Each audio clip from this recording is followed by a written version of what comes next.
In one word, I would describe Western Boone as welcoming. Caring. Incredible.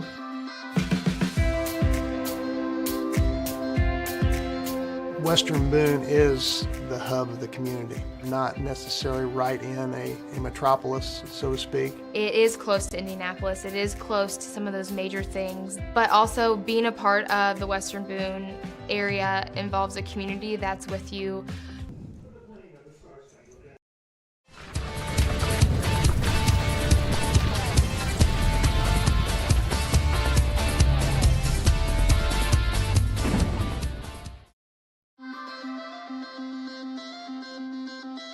In one word, I would describe Western Boone as welcoming. Caring. Incredible.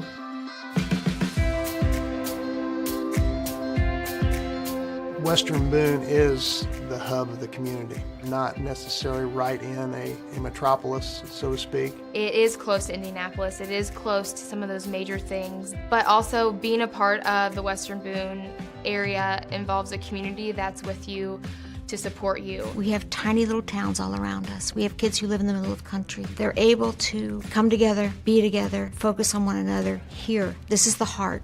For being what's considered to be a smaller rural school, we have made a conscious effort to provide many opportunities for our students. Western Boone is preparing me for the future in so many ways. It's unbelievable. Some of the courses that we take are challenging, but we also get to have some fun. The teachers are very specialized in their teaching field, and they teach to the students' interests, not just to the test and the book. Everything we do as teachers is for the kids. We try to make sure our classrooms are very student-centered, and we really hope that every student succeeds. Every teacher really strives to teach all different types of learners. And the teachers make me feel very special because they make you feel more like family rather than just another student. I try to reach all of my students and just make a personal contact, get to know them as individuals, not just people sitting at my desk. I often call them my kids because I look at them that way. I get them for 180 days and I try to know them in and out. I love teaching here because I know if I have a kid who needs help, I'm not the only one who's going to help them. You're more than just a student to those teachers, and I see it and hear it all the time when I talk to not only our students but our parents. When the kids are in the halls, the teachers know them by name. They know something about them. And you don't see that in larger schools. But at the same time, Western Boone is large enough that we provide opportunities in almost every area that a large school can provide. Western Boone has strived to be ahead in student technology with having the same laptop to take home because it provides opportunities for all students. I am so thankful that Western Boone has embraced technology the way that it has. I use technology in my classroom every single day. It's so much more engaging, and test scores and assessments really prove that the technology is beneficial for the students. I really like how Western Boone uses technology to help us keep in touch with our students' academics. We get emails almost daily from both schools with updates as to what's going on campus and activities, and I really like that. We always know what's going on, and it really makes you feel a part of the community. We've always found that students that are involved in activities are more successful and more prepared when they leave the building. The teachers here at Western Boone not only push the kids academically, but they also encourage them to be involved. I think sometimes at a larger district or larger schools, you may get labeled to do that one thing, and that's pretty much what you're going to do throughout your high school career. At Western Boone, it's very nice that you can go from one to the other activity as the seasons change, and it's very much encouraged. Of course, it's a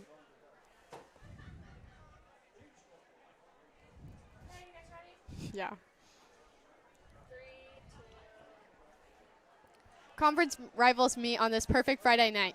Good evening, and thank you for picking WBTV Sports for your coverage of tonight's game of the Western Boone Stars hosting the Tri-West Bruins. I'm Maggie Michael, and back beside me tonight is Colin Marth. A tough matchup unfolds this week as we see two Sagamore Conference top finishers face off.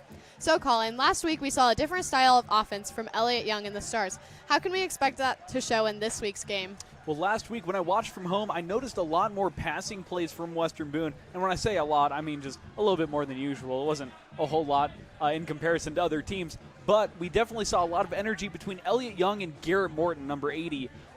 And he got his first touchdown of his football career at that game. So I expect to see a lot more action between those two really trying to go out there and get more passing plays. But tonight, I might expect to see more rushing plays from Western Boone, because when I talked to Coach Pelly, he talked about how we should be expecting more rushing plays and trying to get across the defense of the Bruins, because in past years their defense has been very, very strong in stopping Western Boone. Yeah, Tri-West numbers show an almost even receiving and rush spread. That's a huge advantage over defenses. How do you predict the Bruins offense will match up against the Stars defense? Well, I certainly think that the even matchup between their rushing yards and their passing yards will throw off the Stars. But when I talked to Coach Pelly, he also mentioned that Tri-West might be a little bit pass heavy tonight, as they usually have been in past years. So we might see a lot more passing in this game than we have from other games from Tri-West during this season. Yeah, in the past years, the Bruins, they've been extremely pass-heavy. Last year, they controlled almost the entire game. The score was 41-14 last season. But also, wide receiver-wise, you had one of the Hendershot brothers. He graduated, so he's no longer there. So now they have to fill in a new wide receiver position. Numbers almost, they're just slightly above the Stars in passing yards per game. The Bruins have 161 yards per game, and the Stars only have 114. So not too much of a difference, but still enough difference to show that the Bruins are going to pass more than the Stars do. Looking at the total yards between the two teams, they are very close, only being 51 yards off from one another. So I imagine we'll see a lot of yard gains throughout this game, and that all depends whether or not the defense of both teams can stop the other from getting through. And we will see a lot of that from Tri-West, as their defense, as I said earlier, has been very strong. So I am pretty interested to see what they do tonight.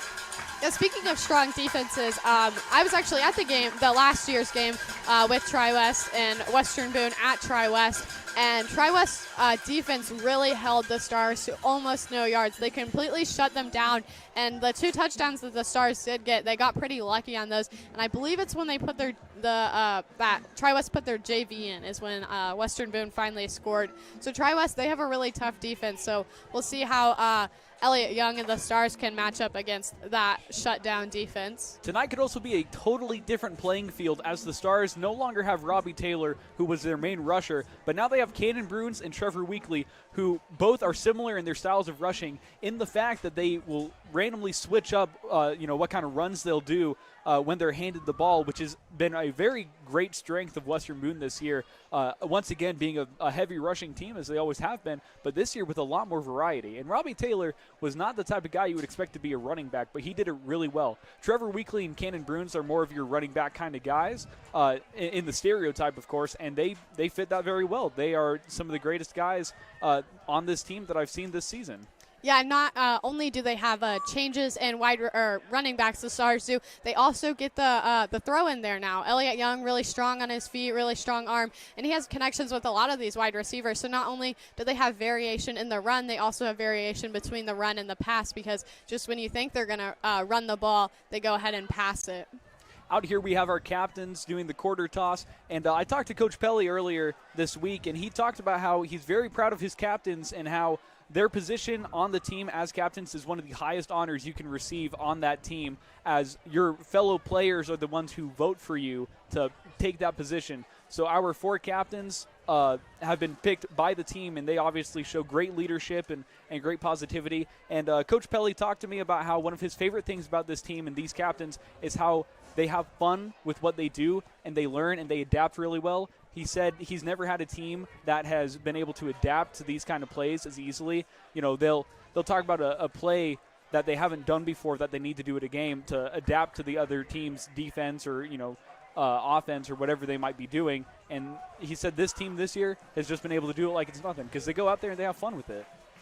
Yeah, for sure. We've seen a very different Stars team this year. Not different in the style of play, but different in the energy that they give off. Last year, it was very straight to the point. They played football. They enjoyed it, but it was just a game to them. These boys, you can tell that they really love it, and they have fun. And they have fun being with their friends. So it's really nice to watch these guys that enjoy doing the sport so much. Yeah, as you said, Maggie, last year I felt like it was a very much by-the-book kind of season. It was a very much charged with get out there, get to state, get that victory, just go out there and play hard. But this year, it's more about it's about that, but it's also about going out there and having fun and being able to adapt and learn as a team and really grow together, which I've seen a whole lot of from Western Boone this year. Yeah, I agree with you. I think it also has to do with the fact that they moved up to 3A, and it's not just about, in the past, it's just win state. Now they take it one game at a time. They have a journey to make. They haven't been in 3A for a long time, so they're making this journey one game at a time and adapting rather than focusing on the end goal. They're just having fun with what they're doing right now and see where the season takes them. The Tri-West will be kicking off the ball tonight. 37, Cortland Williams, the kicker for Tri-West. He'll kick it. It'll get to about past the 10-yard line and go off the hands of Jake Taylor and out the back of the end zone. Sorry, Ryan Taylor and out the back of the end zone. Now we'll see the first look at what the Stars are going to do tonight. Last week we saw a lot of spread offense instead of heavy set offense, so we'll see if that translates to this week or if they'll go out with the rush and try to hold the ball and keep it away from the Tri-West offense as much as they can. I'm very much interested to see how Western Boone is going to start changing their plays because, of course, the past couple of years has been just rush, rush, rush, but we've seen a lot more passing this year than we have in previous years, so it will be interesting. We have spread formation, Young under center. He'll take the snap, and it's going to be a handoff up the middle. I believe the running back is Trevor Weekly in right now, and it is.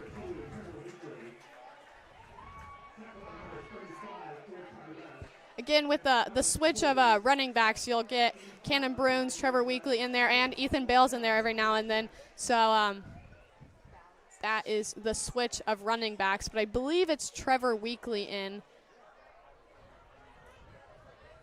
It is. He is the one behind Elliott Young. Spread formation again. Young's going to go under center. Weekly behind him. Miller on the move. Another handoff to Weekly. He had a hole, just picks up a few yards. One of the main runs we see from Western Boone, as we've seen in previous years, is just straight up the middle. But one of the better things about this season is that they have that variety because they have these guys who are able to be a lot more agile on their feet and, move a lot quicker when they need to. And Trevor Weekly this season already has 26 attempts with 269 yards for rushing, which is already pretty impressive, for the fourth game of the season now. Another spread offense. Young back under center.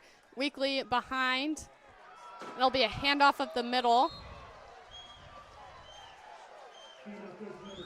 That was Ethan Bales in at running back. Weekly now goes in. Trevor Weekly, he's notorious. He goes up between the guard and the tackle rather than the guard and the center. So that's a little bit of a difference. Cannon Bruins likes to go between the center and the guard. We'll often see them both either go off each side of the tackle if they're going to go for an out wide run. Now we have heavy set formation. Garrett Morton at the top of your screen. Young under center, Miller on the move. It'll be another handoff to Trevor Weekly. This time he goes between the guard and the tackle. That'll pick up a first down and keep the drive alive. That first down took almost 2 minutes to get. So they're really running the clock down tonight. I think they really want to keep the ball away from the Bruins offense and just keep the ball as long as they can, because if they have the ball, that means the other team can't score. That's one of Pelly's main philosophies. If he keeps the ball, nobody can score, or he can score. Heavy set formation again. Baird on the move. Another handoff. Just kidding. It's quarterback keeper for Elliott Young, and he'll pick up the first down. That gets to the 45-yard line. Even he had me tricked, so guess that was a good play. I talked to Elliott Young a little bit today, and I complimented him because I always like to see his quarterback keepers because they are always only when necessary, and every time he does one, he either gets a first down or a touchdown, and that's a really good strength to have as a quarterback. Not trying to be a showboat, not trying to be out there and be cocky and show everybody that, oh, look, I'm running the ball. He does it exactly when he needs to, and as we saw right there, it's for the gain for the Stars. Heavy set formation, Baird on the move. This time it'll be a handoff to Trevor Weekly. He's going to go straight up the center, get just a yard on the play. Sorry, 2 yards on the play. This game is definitely going to be just a game of very short yard gains from Western Boone, I imagine. mostly just handoffs to our running backs, to Western Boone's running backs, and trying to keep that clock running because that will be their top strength tonight. Because in the past, with the score last year being 14-41, the Stars are going to try and avoid getting the ball to the Bruins as much as possible. Heavy set formation again. This time Mitch Miller on the move. Young's going to look to pass. He's got Garrett Morton wide open downfield. He's going to get to the end zone. Is he going to get? He'll be tripped up at the 5-yard line. A great pass from Elliott Youngs and Garrett Morton. Their intensity back again this week. That is the exact action I was expecting from the two of them tonight. They are honestly the quarterback and receiver dream team for the Stars.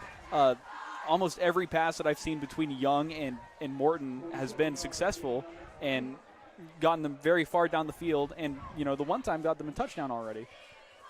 Again, they're going to run heavy set formation.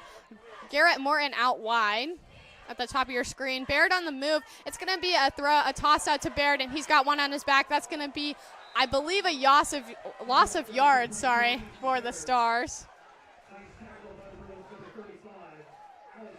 It's easy for the Stars to get tripped up towards the end zone and try and get those rushing plays over to the sides. That is something I've noticed. It's a trend throughout the years for Western Boone, actually, just trying to get over to the side towards the end zone. And a lot of teams are able to catch up to that, and the Bruins here obviously were expecting that already, whether they knew Western Boone themselves would do it or not, or that's just a trend they've noticed throughout the season. But that is something that the Stars might have to change tonight. Heavy set formation. Garrett Morton out wide again this time on the bottom of your screen. It's a handoff to Trevor Weekly. He goes on the left side between the center and the guard.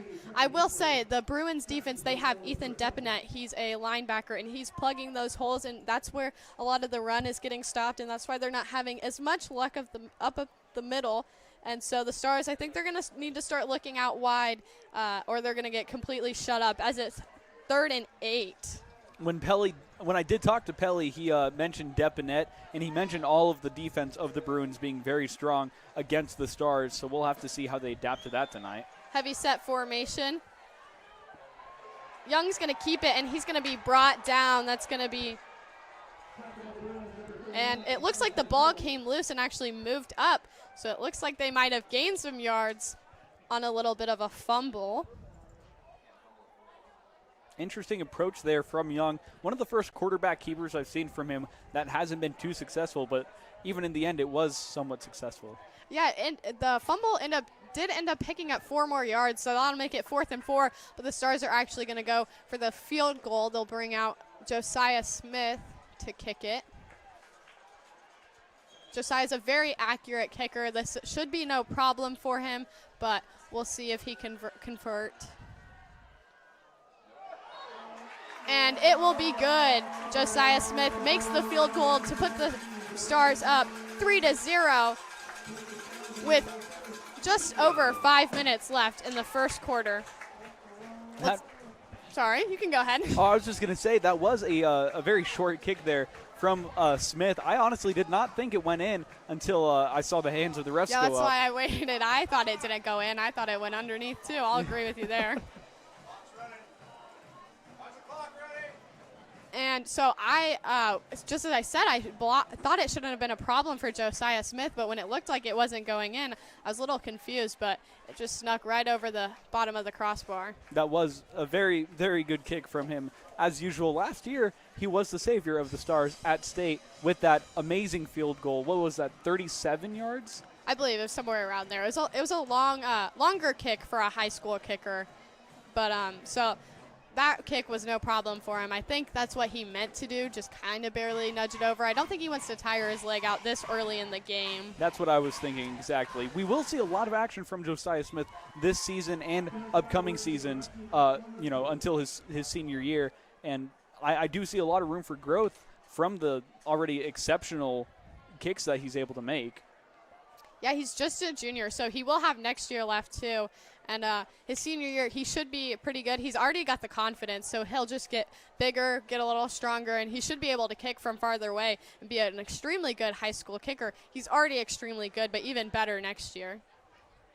And he'll be the one, again, to kick the ball off for the Stars to Bruins back. Jason Moore on the bottom of your screen. And Jeff Marsh, the one who has the ball right now, fast on his feet. He's heading towards the sidelines, but he'll be brought down just before the 35-yard line. That was extremely impressive speed there from Marsh, who has not had a whole lot of rushing attempts this season, but he has had a lot of a decent amount of receiving attempts. So with that speed, I'd like to see what he will do tonight, whether he'll be a receiver or possibly a running back. Who knows? It looks like he's going out wide to receive. Does not surprise me. He was extremely quick on his feet.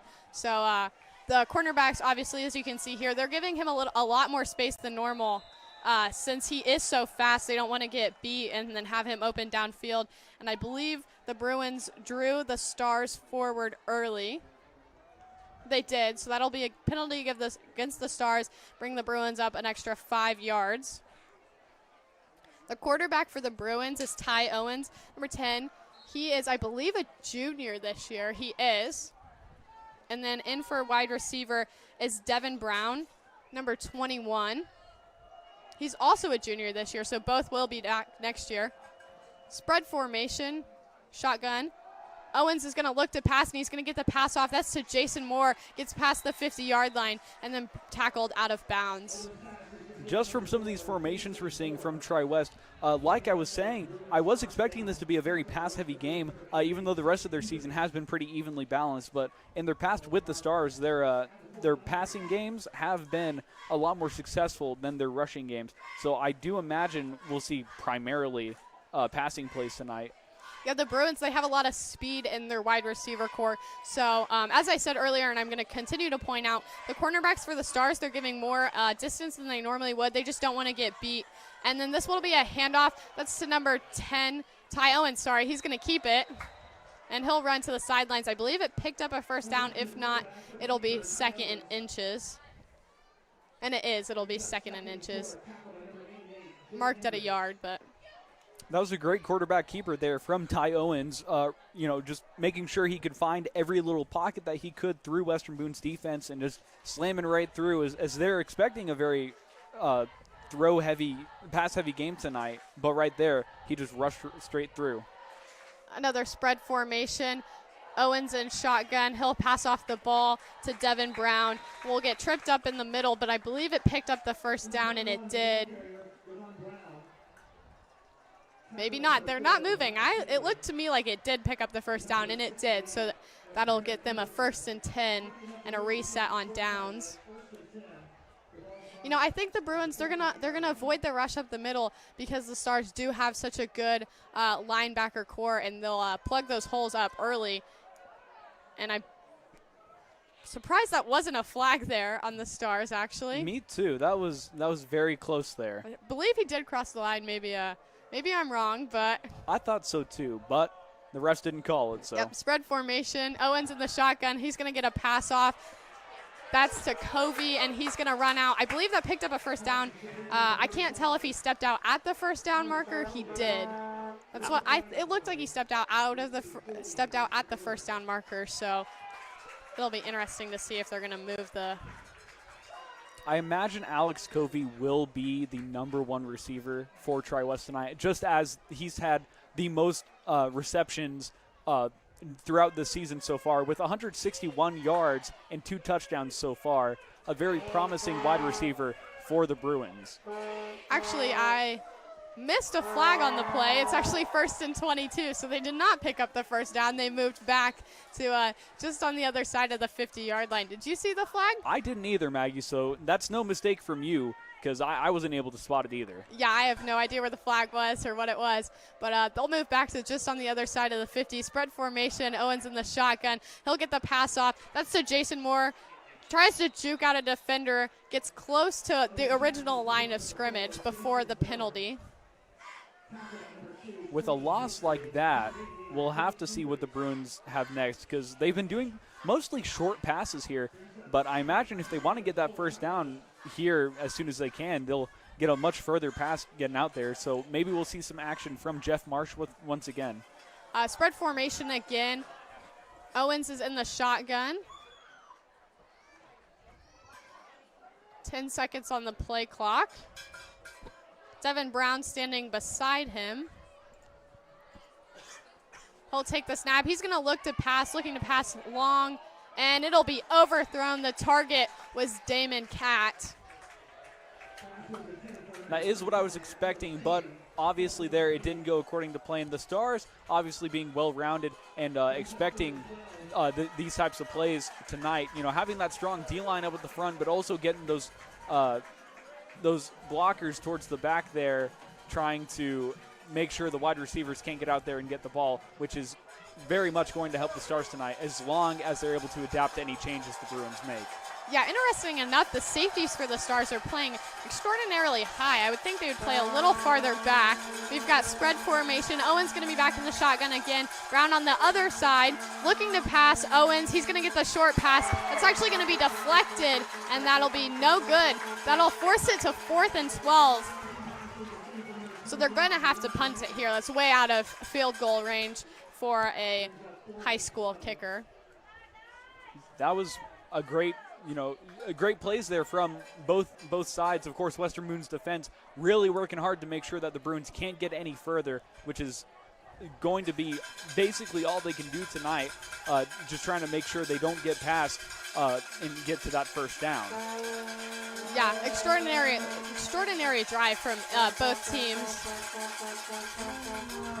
It's a high punt. Ryan Taylor to take it. He's got one in his face, so he'll just do the stop it there. Damon Catt there, number 15, running up to Taylor, trying to be a little intimidating there. Taylor didn't flinch. That was just funny to watch, honestly. Yeah. I mean, he got his job done. Yeah. Taylor didn't budge at all. I'm interested to see what the penalty was. That was a large penalty, the one where they moved back to 1st and 22. Yeah. Because we totally missed that, but it was a huge penalty, so I don't know what I can't think of, unless it was like a personal foul. I don't know. I didn't see anything go down on the field, but I'm sure I'll figure it out later tonight. Young under center. It'll be a handoff to Trevor Weekly. He breaks free, gets about a mid-range run. Obviously, the number one strength of the Stars, as usual, and especially tonight, will be their rushes. But if they keep going down the middle, I think Tri-West is probably going to be able to adapt to that pretty easily. So that could be what they're just doing here at the beginning, and then they'll change it up. Yeah, they're definitely going to pick up. We've got heavy set formation. Miller on the move. Young's going to call. Miller will stay where he moved to. Now we have Baird on the move, so a double switch. Weekly's going to get it again and get caught up in the middle. You know, interestingly enough, we haven't seen Cannon Bruins come in at running back yet this game. We saw Ethan Bales for a play or two, but Weekly's been the one in at running back for almost this entire quarter. Yeah, here in my stats as well, it seems like Weekly has been getting a significantly greater amount of attention as a running back. So maybe the Stars are shifting towards him being their main running back and possibly Cannon Bruins becoming sort of a backup. But both are extraordinary at what they do. Yeah, we might later see in the game Bruins come in. Maybe they're saving him. Maybe he has a small injury we don't know about. I don't know. There could be a lot of possibilities. We had spread formation. Young's going to keep the ball. He'll pick up the first down. He's going for more after the first down. A huge run by Elliott Young. What a great play. As I always say, Elliott Young knows exactly when to keep the ball. Right there, we saw another great example of him getting down as far as he can, and Tri-West actually kind of pushed him further down there. So yeah, they did. He had two on his back that pushed him further. So, I mean, they got him down, so that was, I guess, the best part. But they gave him maybe a yard or two more. Yeah, definitely a advantage for the Stars, even though it might be a little tiny. Young's going to be under center this time. He's looking to pass. He's got targeted for Casey Baird, but it hit the ground before. I was going to say he had Blake Miller wide open, turned around, ready for the ball, but he looked for Casey Baird, but just underthrew the ball.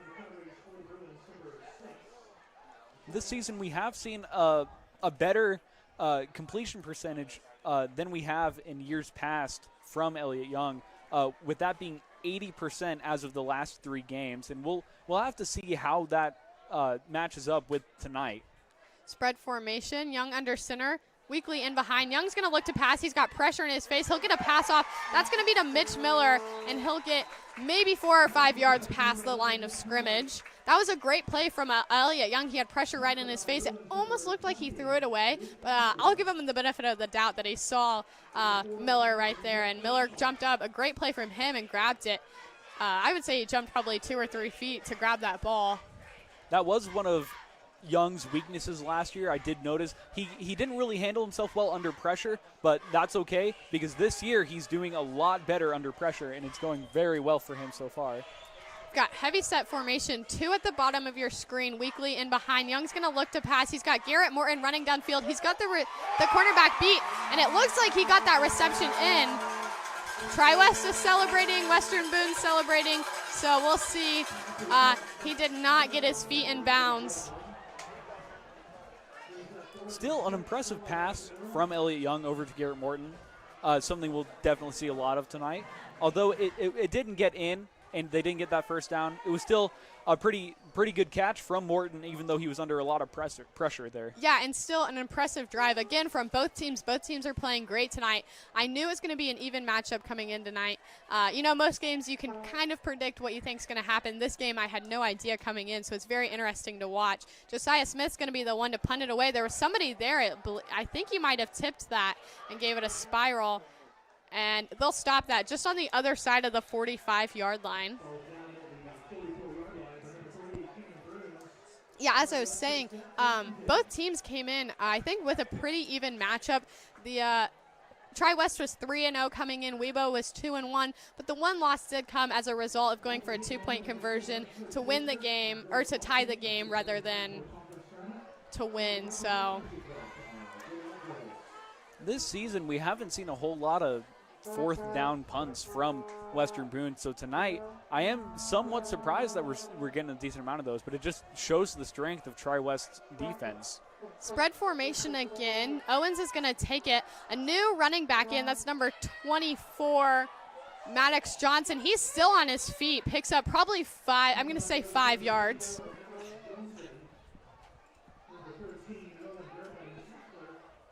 Maddox Johnson, only 5'6" in at running back. Fairly short compared to the other guys out there, but quite speedy. Yes, he had a lot of great speed out there, and he was able to just swivel through any guy that came at him, which, of course, is going to be your strength as a running back. And we've seen a lot of that from both teams tonight. Spread formation again. Owens is back in the shotgun.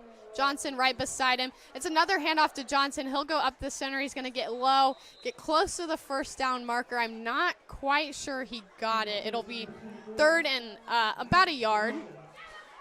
It's interesting to see tonight that Tri-West here, the last time they had control of the ball, they were passing primarily, but now they seem to be rushing more. So I wonder if they're going to be flip-flopping between the two. Interesting enough, I don't know if you caught that. Elliott Young came in and they switched out 3 or 4 of their linemen. I think they're going to heavy set it, expecting another rush, and it's going to be another rush up the middle, and it'll be completely swallowed up. I don't think he picked up the first down. He did not. The Bruins did not pick up the first down, forces it back to 4th and 2. So see what they did in there is they switched out 3 or 4 players on the line, brought in Elliott Young, and then they jammed the middle of the field, expecting a rush up the middle just to pick up those few short yards that they needed to convert on downs. That adaptation is what's going to help the Stars the most tonight, and I'm sure the fans will hope to see a lot more of that tonight, and we'll see if they can keep that energy up and keep that adaptability throughout the rest of the game. Yeah, and with that stop on 3rd down, that'll make it 4th and 2 for the Bruins when we come back from this break on WBTV Sports.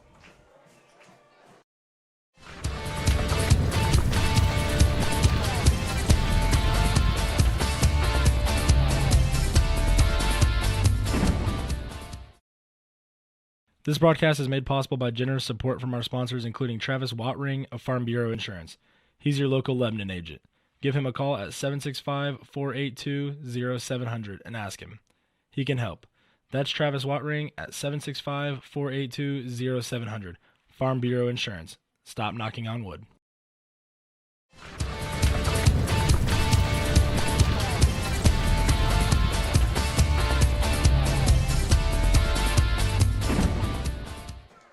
We are back on WBTV Sports, just starting the second quarter once both teams come out. The Bruins face 4th and 2 in the middle of the field, so we'll see if they're going to go for it, be aggressive, try to convert on downs, or if they'll punt it. It looks like they're going to go for it. I haven't seen Owen step on the field, but I do see a lot of their offense out there.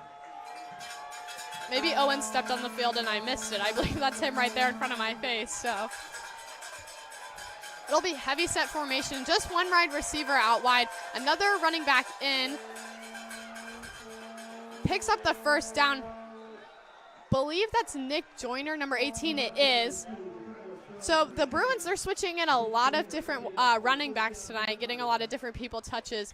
And it seems to be working. They're switching up just when they need to. It could be that their hope tonight is to try and disorient Western Boone's defense with all of these different changes and all these different plays. You know, switching between a very heavy passing ball control and then switching to rushing primarily. So the Stars are going to have to keep a big eye out for that tonight. Yeah, it's going to still be Joyner in. Owens, he's going to look to pass. He's going to look to pass far down, and it's going to be caught. That's going to be caught by Nick Joyner. It was batted off by one of the Stars, and then he ran up and grabbed the ball. But there's a flag on the play, and I do not see a touchdown symbol from the refs. I don't think that's going to count, but I could be wrong. That was honestly a really great play from Tri-West. It was. I can't quite remember who the cornerback was there. He batted off of the intended wide receiver, and then the Nick Joyner ran up and caught the ball. They're setting up for the extra point, but it doesn't. I don't think it's gonna. Is it gonna count? And it is gonna be a touchdown. There's finally the symbol for the touchdown from the refs, and they will go for the extra point. I'm gonna guess the penalty was on the Stars, probably pass interference, as the cornerback was completely turned to the ball, and that is illegal. The kicker for the Bruins, number 37, Cortland Williams. And that will be good, so that'll bring the Bruins to 7 and the Stars to 3, just 11-19 in the second quarter. So barely into the second quarter, and they finally get their first touchdown of the game on a great play from Nick Joyner. As I was talking about right before that play happened, I was talking about how Tri-West, their strength tonight is probably going to be trying to confuse the Stars, and that's exactly what they did. They went from rush after rush after rush to finally getting a very long pass down there, and it just completely threw off the Stars' defense. And although they did have that tight coverage down there, they just barely knocked it over into the cornerback's hands. Yeah, I can't say it's at fault of the cornerback, but it was just a lucky play from the Bruins, but a really great play in the end. And if it was pass interference, the Bruins probably did accept it, and it'll be applied to wherever the reception ends, they'll move back. But I'm not sure. I missed what they said on that, but the touchdown did count. I'm almost going to guarantee it's pass interference. Don't quote me on that, but that would be my guess, because the quarterback was completely turned around looking at the ball. He has to be looking at the wide receiver. As soon as he turns his head, that's pass interference. Yeah, I'm not. As I said, it was pass interference. See, they're moving up yards. Good speculation there from you, Maggie. I wasn't going to try and speculate anything there just because I feel like maybe I'm not as knowledgeable as you when it comes to things like that. So I just kind of sat here and I was like, yeah, maybe she's right, maybe she's not. And obviously you were. Yeah, pass interference or holding, both about the same yardage. But again, they're going to move up on the kick. So it was against the Stars, and the Bruins did accept that penalty. That's Williams for the kick. It'll go into the end zone and bounce. Ethan Bales was the one next to the ball, but of course he's not going to run it in from the end zone. He'll just take it from the given yardage, hitting the end zone ground. You see, when they moved up for the kick, you see that a lot in the NFL. If there's a pass interference on the other team, but the touchdown still counts, then they'll move up onto the field for the kick, or sometimes they'll even do the reception, the spot of the reception, and then move up from there, the opposing team. It depends on the penalty, I guess. Mm-hmm. Yeah, it'll definitely have to depend on that penalty, as you said. Yeah. Spread formation this time again. Young's going to go under center. I believe that's still Trevor Weekly in as running back. And he's going to go up the middle and pick up maybe a yard, maybe 2. I was trying to look at the sidelines to see if I could see Cannon Bruins or Trevor Weekly, and it is Trevor Weekly in. Their numbers look so similar from up here that it's hard to tell if it's a 2 or a 3 since they're so close together. If the Stars are going to keep running it down the middle this early into the game, hopefully they'll try and switch up what they're doing later on to try and throw off Tri-West. Heavy set. Young was under center. It'll be a handoff to Trevor Weekly. This time he's going to go on the opposite side of the tackle. Not sure that he even picked up a yard there. It brings it to 3rd and 6.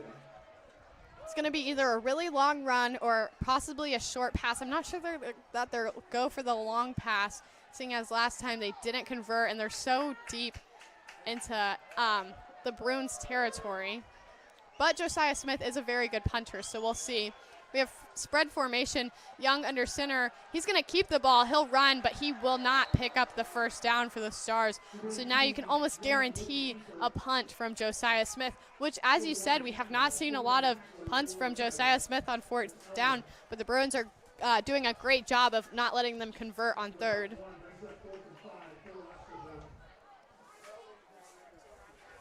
Fourth and 5. Later on in the game, we might see the Stars go for it. Coach Pelly, he's extremely aggressive, but just so early in the game and so deep into Bruin territory, they're just gonna punt it away and let Josiah Smith's punt take it.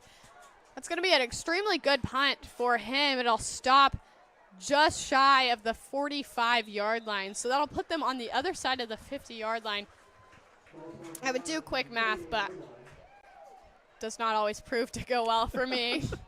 Yeah, I definitely understand that, Maggie. I've never been one to be good with quick math, which is probably why I sit here and I just talk about the plays and how they were, interesting and what they did, and rather try and guess where on the field that they are when the play actually ends. Yeah, because I would say the punt was about the 15-yard line. I would guess a 40-yard punt, but again, my math is not always there. Definitely something to expect from Josiah Smith, though, a 40-yard punt. I mean, that's definitely not out of the question for him. Yeah. And a really good punt. It stopped just where it needed to and bounced straight up, so not getting any more yards. Spread formation. Young's going to pass it out to Joyner, the one that just got the cornerback, and or the touchdown, sorry, and he's going to pick up a first down and then run out of bounds, stopping the clock. That was a really good play there. Faking a handoff to, I think it was number 24, Maddox Johnson, and then obviously passing it over to Nick Joyner, and that completely threw off the Stars. I saw a lot of pressure on Maddox Johnson out there.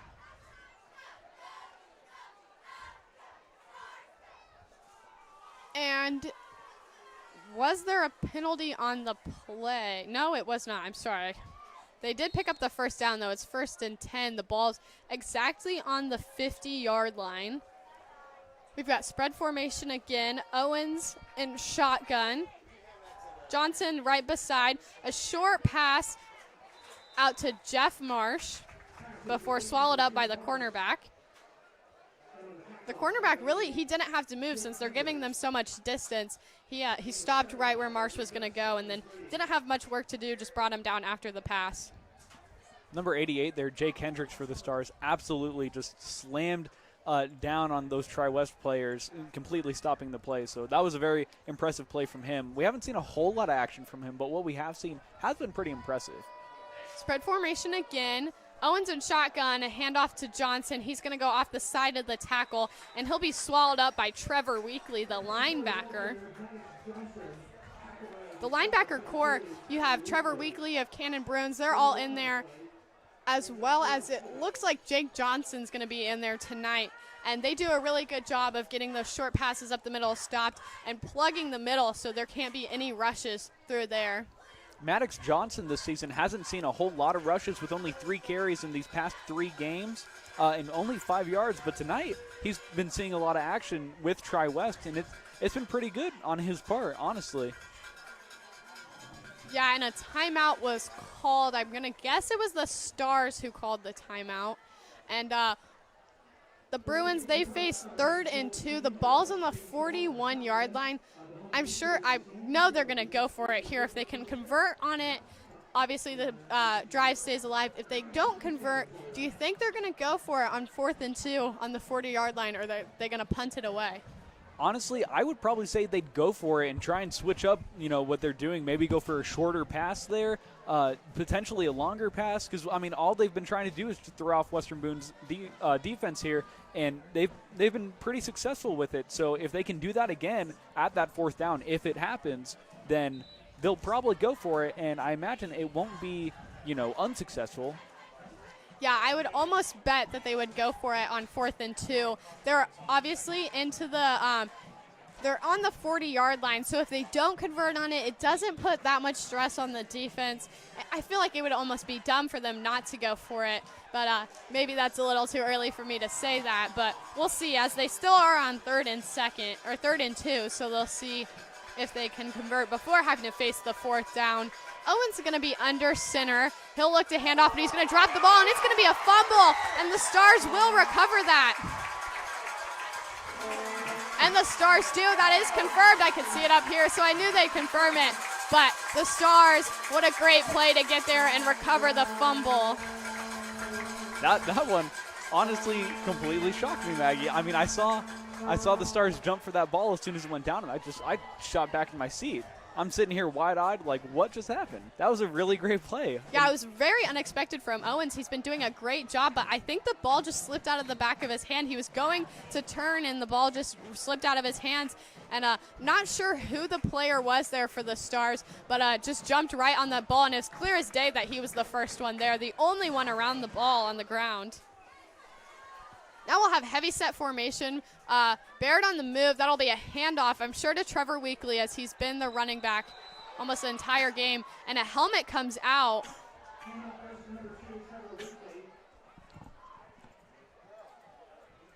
And it is Trevor Weekly, and it's Trevor Weekly's helmet that comes off as well. No flag on the play. Interesting to see. I don't know what happened. That was very strange. I just saw a helmet roll away. Yeah, and it was the helmet rolled far away. It wasn't like it just popped off and laid next to him. It was like almost like it was chucked. I'm not going to say somebody did throw it. Maybe just the pressure of everybody falling on him like knocked it off. But strange to see. And strange to see no flag on the play from either side.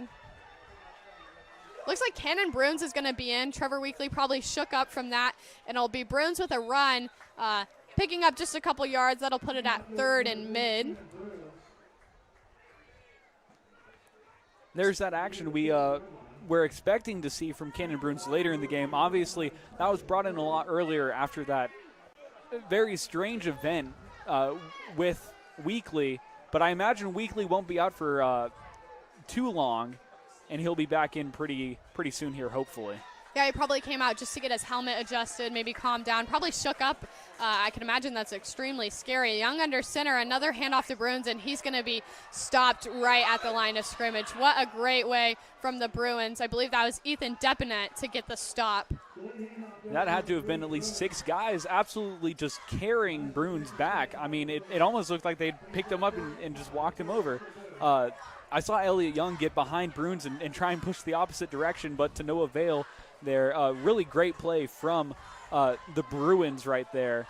Yeah, Cannon Bruins just smacked right into Ethan Depinet. Young's going to be under center, a heavy set formation. Baird was the man on the move. Timeout. The Stars are going to call this timeout now. 6:02 reads on the clock in the second quarter. The score still 7-3 with the Bruins on top. An extremely close game here at Western Boone. And the Stars, they face 4th and 5. at the 50-yard line. What do you think they're going to do here? It looks like they were going to go for it, so I'm going to guess they're going to continue to go for it. I didn't see Josiah Smith step onto the field, but what's your opinion? Well, that's exactly what I was going to say. I was going to mention that it looked like the Stars were about to go for it. They were out there, they were ready, and then obviously they got that timeout called.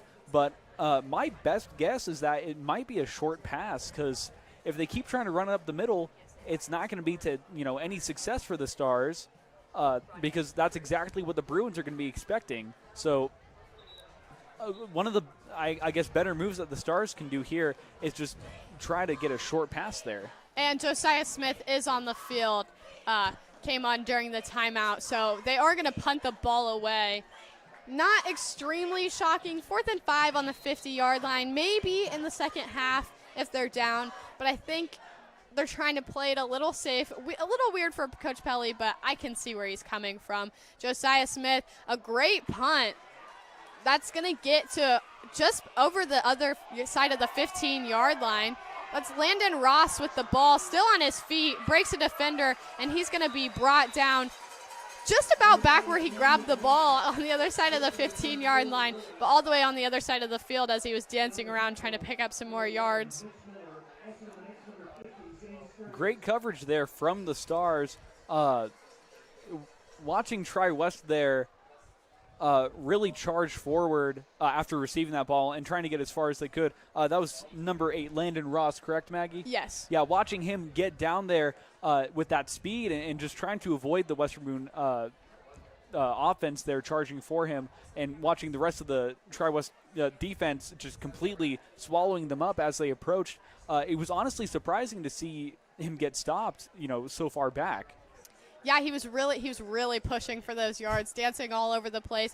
Went all the way to the other side of the field. It looked like he was going to pick up more yards, but there was a lot of players there in his face, and there is an injured player on the field, so that will stop the clock at 5:49. It's Ethan Bales for the Stars who's down. He's getting up and walking off the field with some help, but we'll see if he comes back out. Stars are huddling up. Bruins will face 1st and 1 on the 14-yard line.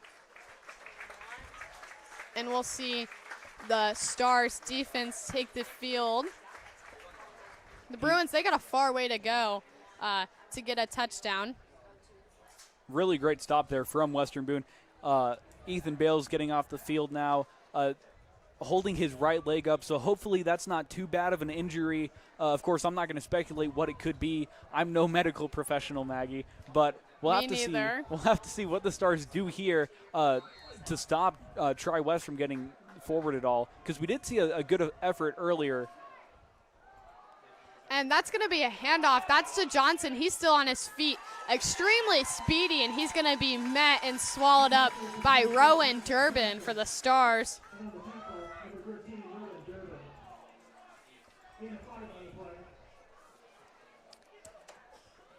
Extremely good play by Rowan Durbin. He's actually the backup quarterback, but he plays a lot of safety since Elliott Young fills the position of quarterback. Spread formation, Owens and shotgun. 10 seconds on the play clock. Not unusual to see them take all the time they can get. Owens is going to take the snap. It'll be a handoff to Maddox. Wide open, wide field, right open on the other side of the tackle. He'll get a 1st down and more.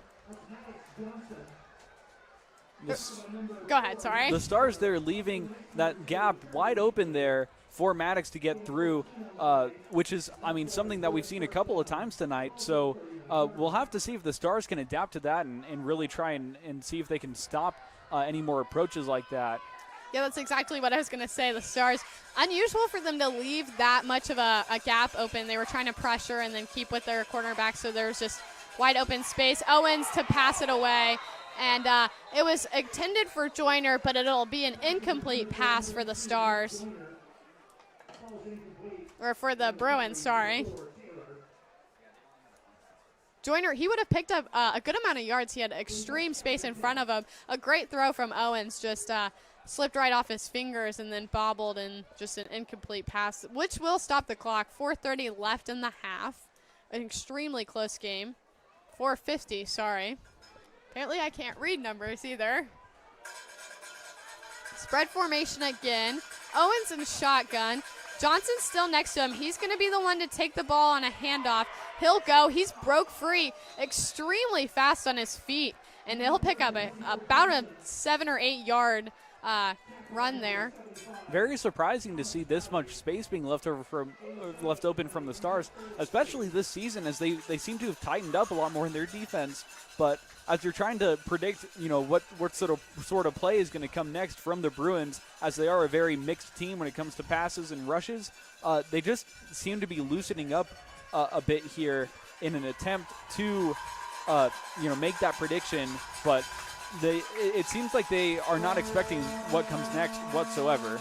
It's 3rd and 3 for the Bruins, the Stars' favorite defensive down. They love the 3rd down. It's their money down, so you'll see the money sign. They say it every week, but everybody loves it. The fans love it, and they do it every 3rd down, no matter the score. I mentioned that at the first game as well. It's always very, very funny to watch the Stars, hype themselves up and stand out there doing their little money symbol. We saw that a lot at the Sheridan game, and that was something I pointed out quite a bit at the Sheridan game. And it's one of the many things you see from the Stars that shows their companionship with one another and how close they are. And it really shows how much fun they have with the game out here. And it is really something I enjoy seeing, from any team.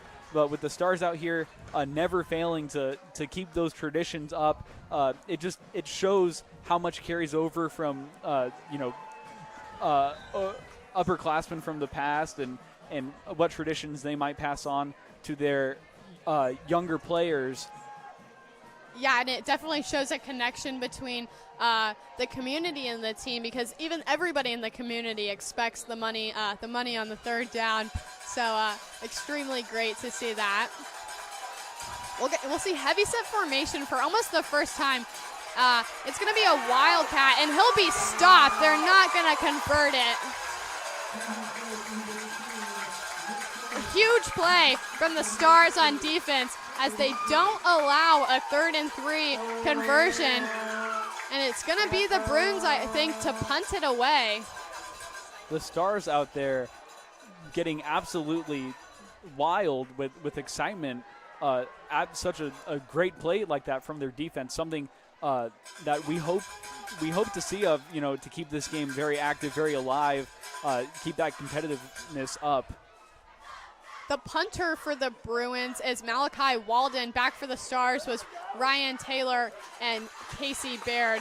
And it'll be stopped on just the other side of the 40-yard line, on the Stars defensive side of the 40-yard line. I am interested to see what might come next from the Stars. If they're just going to keep rushing straight down the middle, or go over to the side more, or maybe actually get some passes in here, because that is definitely something that the Bruins won't be expecting, is a passing game, because that has been pretty beneficial to the Stars from what we've seen this season. And they just don't seem to act on it too much. But Pelly does like to play it safe and just keep his rushes going to hold on to the ball and keep that clock running. Trevor Weekly's back on running back, and he'll be the one to get the ball. Another helmet's out this time, and I think it's Trevor Weekly's yet again.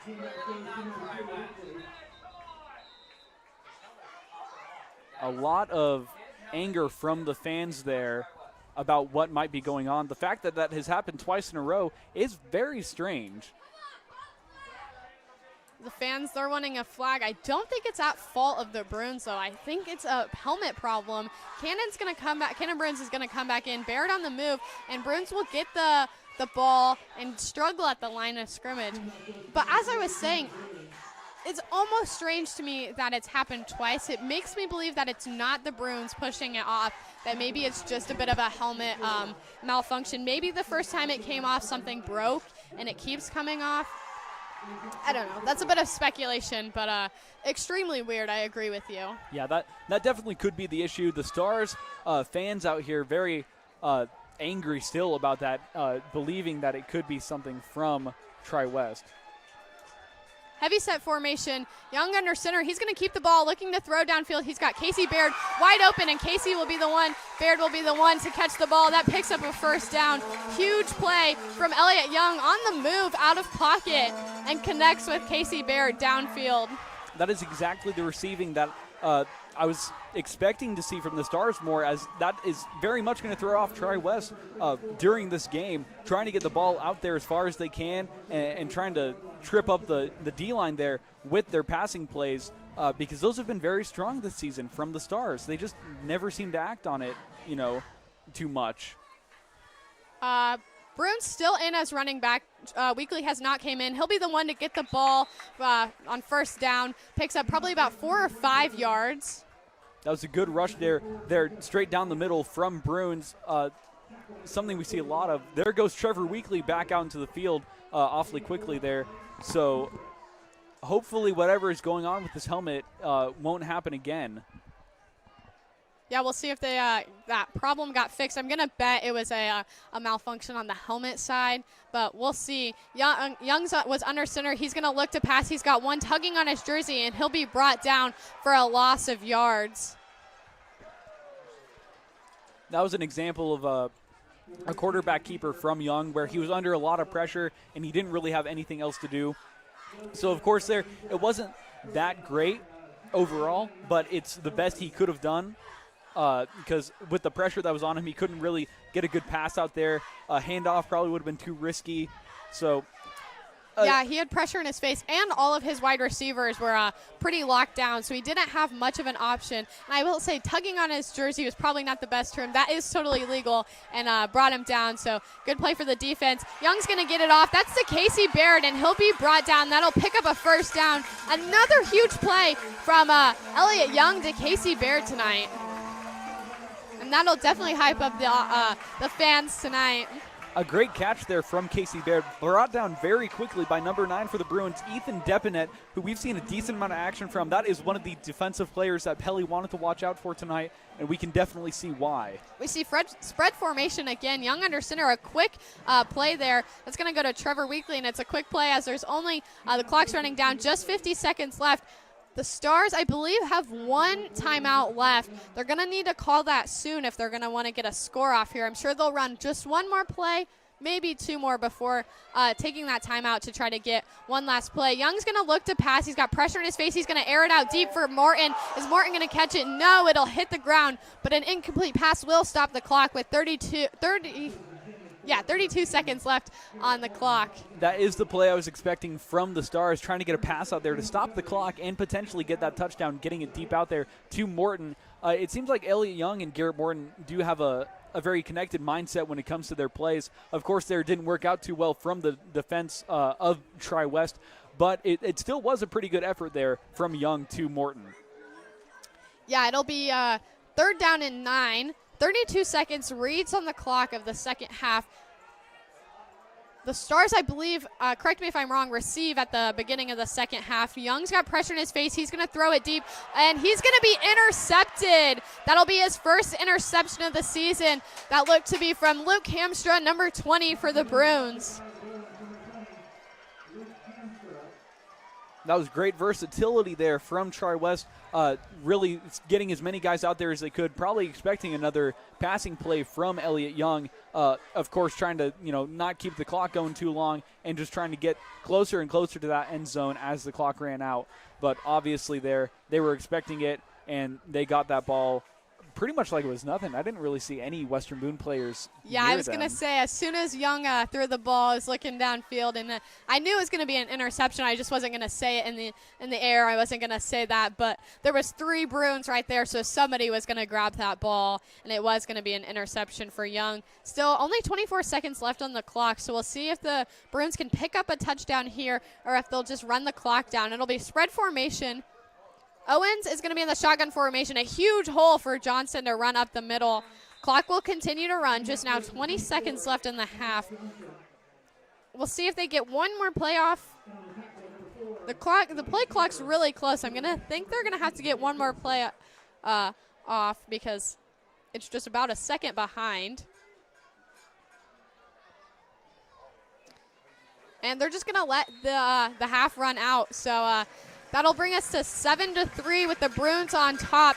Going into the second half, the teams will go into the locker room, get a little discussion, and we'll see what happens in the second half right here on WBTV Sports.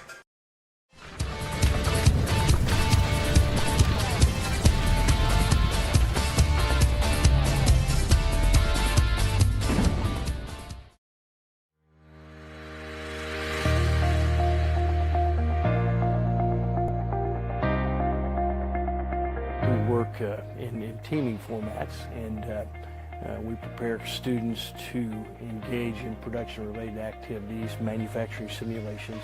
We create production systems, strategies, flow patterns, and we include the issues of safety, design, production and materials involved, and then maintenance awareness. We're working with like 3D printing, welding simulators, laser engraving.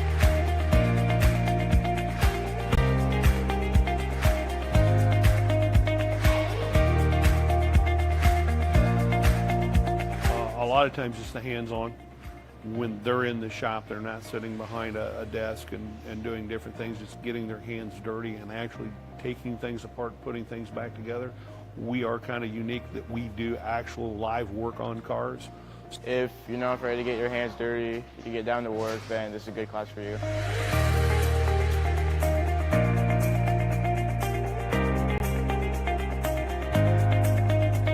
We teach basic law enforcement. I like to teach what they teach at the Sheriff's Department, City Police Department, and at the Police Academy. I want to be able to teach everybody the basics of what they need to know to get into law enforcement. We do a lot of hands-on projects, not really a lot of paperwork, but more hands-on, like we do scenarios, we do room searches.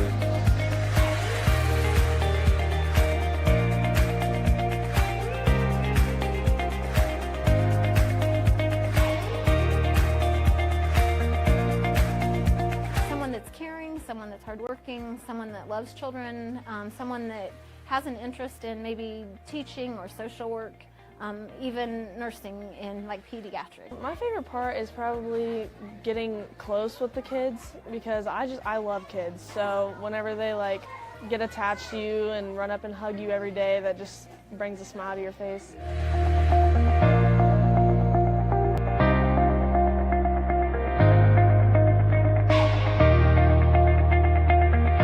EMT class. What we're starting to do is we're teaching the skills that EMTs use on a daily basis to preserve life. We usually get called at the worst times in people's lives. My favorite part is definitely all the hands-on stuff that we get to do with each of our classmates, and we get to really put those things to use when we ride out on the ambulance here and in the clinicals when we're in the ER. So it's pretty cool because we do get to interact with the paramedics, and like when we do our clinicals, we get to assist them, so it's an actual like preview of our future.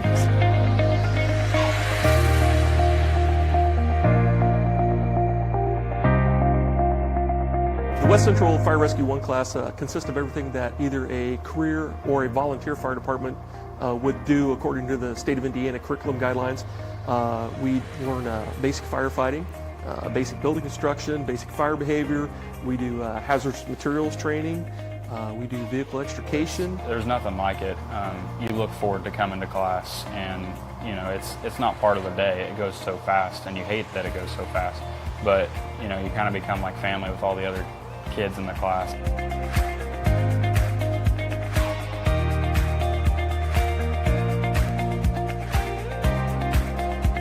So the class is all about getting the students the basic entry-level skills that they need. CPR and first aid, being able to do a full suite of vital signs on patients, getting them the basic knowledge that it takes to enter the clinical rotation side of our program. If you're even thinking about anything medical, wanting to do anything in that field of study or work, just take the class, try it out.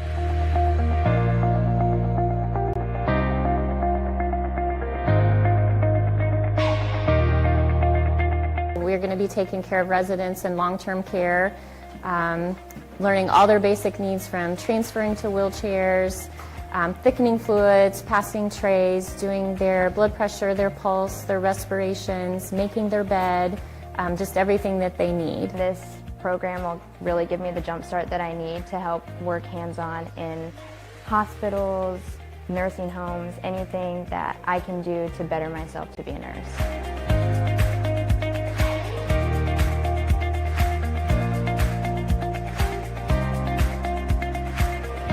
So we prepare students for everything heating, cooling related. You know, get them certified, get them prepared for the job market, get them employment ready. Everybody has an AC, everybody has heating at home. I tried it last year and had a blast with it and decided to take a second year of it.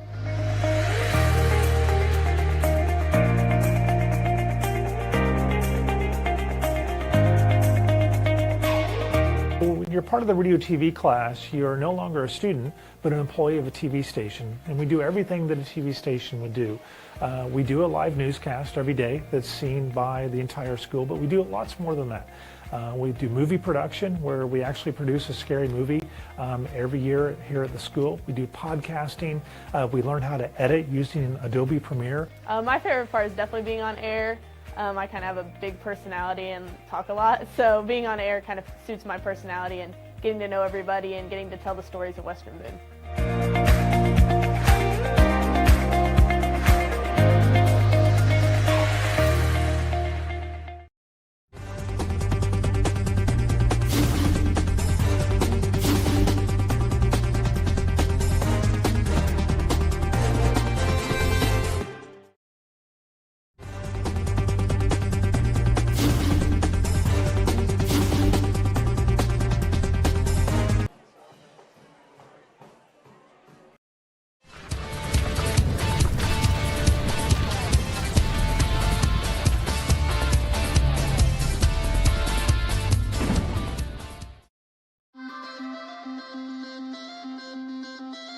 In one word, I would describe Western Boone as welcoming. Caring. Incredible.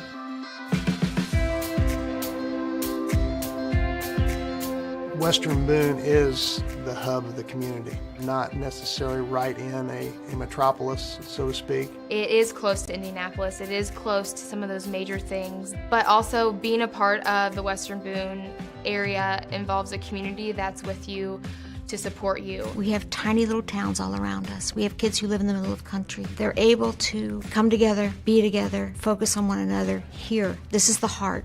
For being what's considered to be a smaller rural school, we have made a conscious effort to provide many opportunities for our students. Western Boone is preparing me for the future in so many ways. It's unbelievable. Some of the courses that we take are challenging, but we also get to have some fun. The teachers are very specialized in their teaching field, and they teach to the students' interests, not just to the test and the book. Everything we do as teachers is for the kids. We try to make sure our classrooms are very student-centered, and we really hope that every student succeeds. Every teacher really strives to teach all different types of learners. And the teachers make me feel very special because they make you feel more like family rather than just another student. So I try to reach all of my students and just make a personal contact, get to know them as individuals, not just people sitting at my desk. I often call them my kids because I look at them that way. I get them for 180 days and I try to know them in and out. I love teaching here because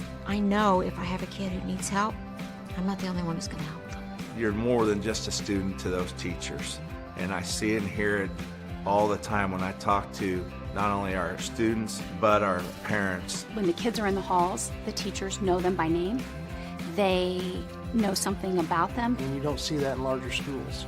But at the same time, Western Boone is large enough that we provide opportunities in almost every area that a large school can provide. Western Boone has strived to be ahead in student technology with having the same laptop to take home. It provides opportunities for all students. I am so thankful that Western Boone has embraced technology the way that it has. I use technology in my classroom every single day. It's so much more engaging, and test scores and assessments really prove that the technology is beneficial for the students. I really like how Western Boone uses technology to help us keep in touch with our students' academics. We get emails almost daily from both schools with updates as to what's going on campus and activities, and I really like that. We always know what's going on, and it really makes you feel a part of the community. We've always found that students that are involved in activities are more successful and more prepared when they leave the building. The teachers here at Western Boone not only push the kids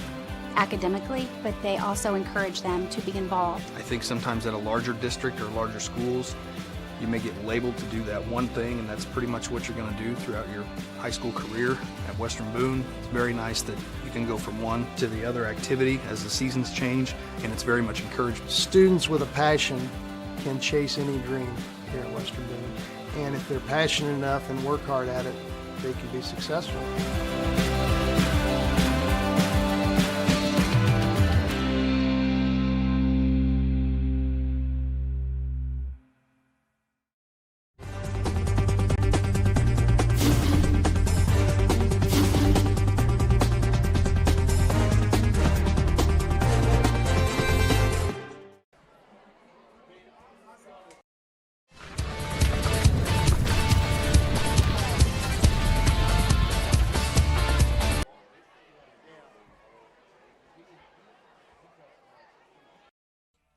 WBTV Sports would like to thank Walker Hughes Insurance for supporting Western Boone Sports.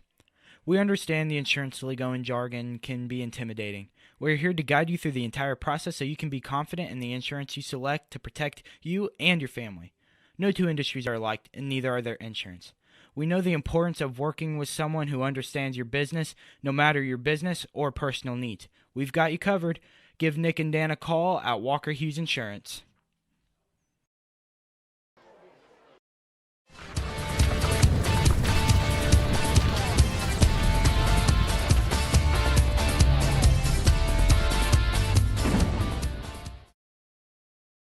Smart Manufacturing is always there for your welding, fabrication, and design needs. Locally owned and operated by Gary Cummins and Dale Thompson.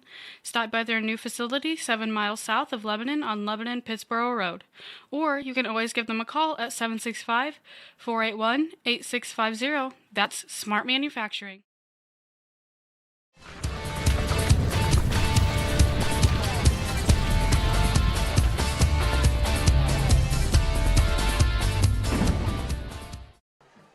Welcome back here to Western Boone. We've had a really great game here today, but first some stats brought to you by Mr. Don Gray of Western Boone. So far for the teams, we've had a total rushes and yards of 22 and 74 for rushes to yards for Western Boone. And for Tri-West, we've had 13 rushes for 58 yards. The average yards per rush for Western Boone is going to be sitting at a good 3 yards. For Tri-West, it's sitting at about 5. So we've seen a lot of that tonight with Western Boone trying to rush down the middle. That hasn't been working too well for them because they keep trying to do that over and over again. So hopefully in the second half, we'll see some variety through that. But for Tri-West, what they've been mainly doing here is trying to get the ball around the sides, and they've been really focusing on trying to focus on either rushing for a little bit and then passing or vice versa, which has been working for them very well tonight. Something that is a very strong suit here for Tri-West is trying to confuse the Stars here with some of their plays, just trying to flip-flop between everything, changing their rushers quite a bit. Their running backs have been changing quite a bit out here as they run the ball. But when it comes down to their passes, for Western Boone, they have 4 passes, 4 completions, sorry about that. 8 attempts and 1 interception so far. And we saw that there at the end of the second quarter. But for Tri-West, they have 5 completions for 9 attempts, which is honestly surprising to me because looking at some of these stats compared to last year and this year so far, they've been very well balanced between their passes and rushes this season, with their passing yards sitting at 484 and their rushing yards at 529. Very well balanced this year compared to previous years, because last year they had a very heavy passing game, especially against the Stars, which is something that the Stars couldn't keep up with that score of 14-41 with the Stars losing. So far, the total plays for Western Boone have been 31, with yards of 149 being gained there. For Tri-West, it's been 22 plays with 129 yards gained. The average yards per play for Western Boone is sitting at 5, and for Tri-West, it's 6. So that right there is, we can see that tonight as Tri-West is slowly inching closer and closer to the end zone. And Western Boone seems to be stuck in one place for most of their plays until they can swap out what they're doing and get further down there. Maggie Michael joins me once again here. Maggie, what are your opinions on the game so far tonight? What do you expect to see from Tri-West and from the Stars later on? Yes, I am back. It's been a great game so far. Both teams playing their heart out, each team having great plays each and every play, and they both really want this, so I can expect this to continue out through the entire game. Both teams really want to win, and as you can see by the score, it's extremely close defensively and offensively, so you can expect to see a lot more passing from the Bruins and running. It's really working with Johnson, and then I would guess the Stars might go for some more variation. And as I was saying on those fourth downs, they'll start going for them now instead of punting the ball. Yeah, something I was expecting a lot more from Tri-West was their passing game. But so far, I mean, compared to their rushing game, I mean, there aren't a whole lot of passes being thrown in comparison, like I said, to last year. But it seems to be working well for them as they lead the Stars 7-3 so far in this game. Yeah, an extremely close game. Only at 1 touchdown and 1 field goal point-wise for the game. So, and, of course, the extra point following the touchdown. So both teams defensively holding their offense to, a good amount of yards, but a short amount of yards, obviously, by the score. And then both offense trying to get their best to get around each strong defense. So far, for Western Boone, they have 74 rushing yards, which is honestly not surprising at all. But they also have 75 passing yards, which is something in comparison to the rushing and the passing, that is very close there. And that's just interesting to see. I mean, that is something that I was somewhat hoping to see from the Stars, just to get a variety in their plays, especially with Garrett Morton and Elliott Young getting out there, Young making those passes to Morton, and they seem to be working really well together, and they seem to be somewhat connected in how they're playing this game tonight, and that's how they've been for most of the season so far. But with the rushes and passes being that close, that is surprising from Western Boone, especially from Coach Pelly, who is very much a hold on to the ball, rush, keep it safe, keep it simple, keep that clock running kind of guy. But for Tri-West, they have 58 rushing yards, and they have 83 passing yards, which is not so surprising. Not as close as it is with Western Boone for their rushing and passing yards. But we have definitely seen a lot more passes from Tri-West. Definitely not as many as I was expecting, honestly. But seeing their rushes, they're really getting a variety out there, adapting to Western Boone's defense, going right through those windows that are being left out, which is something I think is surprising from Western Boone's D-line, leaving those open gaps that these Tri-West players can just absolutely get through like it's nothing. That's really not like them. So I think what they're trying to do here is predict what Tri-West is going to be doing and try to predict those switches between what kind of plays they're doing. And that is absolutely throwing off the defense tonight. So hopefully we'll see them get a little more well-rounded tonight and keep that D-line nice and tight. Yeah, Colin and I, we were talking earlier throughout the game on the breaks, and we said we had honestly no clue what the outcome of this game would be. You know, there's some games that we go into and we know probably this team's going to win. They're going to win by a lot. They're not going to win by a lot. In regards to, like, what we have to do before the game and just in general. And tonight was one of those games that we knew it was going to be close going in, and we didn't know who was going to come out on top. At least I didn't. I don't know if that was the way you felt. I had no prediction. This is one of the, I guess, strangest games I've prepped for when it comes to what I'm expecting. Honestly, for both teams, anything was on the table. I did not know what to expect, honestly. Yeah, they both, like some teams, you look at their stats, they only rush. That's not either of these teams. Like Western Boone last year, I mean, you could go to any Western Boone game and you could be like, oh, they're just going to rush the whole time, and they would. But this year, you could be like, they're probably going to rush mostly, but we're going to see a lot more passes than usual, and it could either be nothing but rushes or just nothing but passes. And I think that's really been helping Western Boone this year, because for the past, 3 years, these teams that they've been playing have been expecting nothing but rushes from Coach Pelly.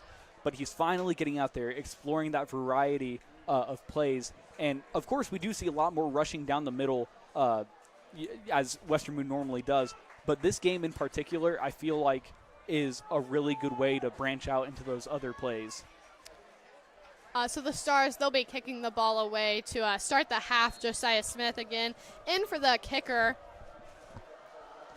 And he'll kick it off. An extremely good kick. That's going to be picked up by number 8, Landon Ross, and he's still on his feet. He's heading towards the middle, and he's going to be swallowed up. That was number 6 for the Stars. Luke Jackson, the one to get in and stop him. Landon Ross, if I'm not mistaken, was that player who